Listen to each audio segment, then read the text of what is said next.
In this video, I'll show you how to set up and trigger an instant replay of the last 20 seconds in your stream using OBS and Touch Portal. We start by setting up OBS. We will create a scene that will contain the sources for our instant replay, and we call it Instant Replay Scene. To enhance the look of our instant replay scene, I've already added two sources, a white color source as the background for the replay footage, and a slightly rotated title to clearly indicate it's an instant replay. This helps make the replay stand out for your viewers. Next, we need to add a media source, which will be the source for our instant replay footage. We name this source Instant Replay Source.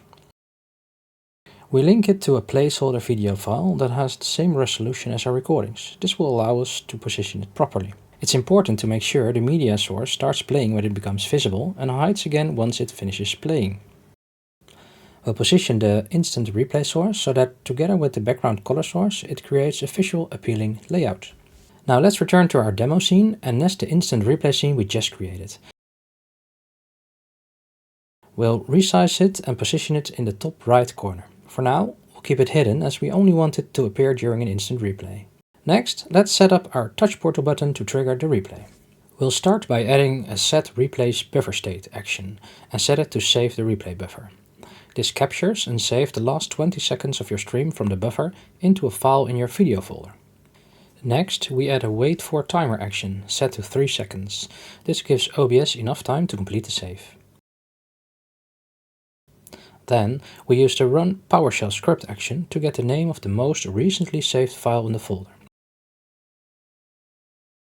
The script has two lines. The first sets the path to your OBS recordings folder and the second retrieves the latest file.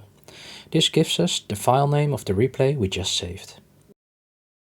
We store that file name using the setValue action and assign it to the instant replay source we created earlier.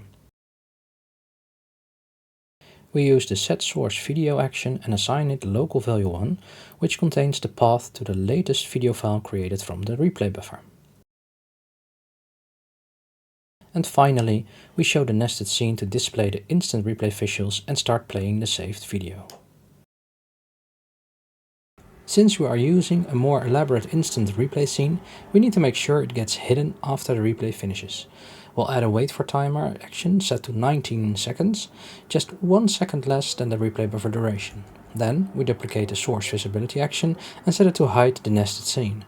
Let's press our instant replay button and see it in action.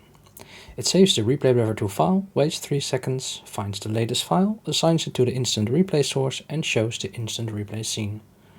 The instant replay appears for 19 seconds, showing you the previous 19 seconds of your stream. Perfect for highlighting your most epic moments. If you found this guide helpful, don't forget to like and subscribe. It really helps us a lot and it allows us to create more useful videos for you. Thank you for watching and see you in the next one.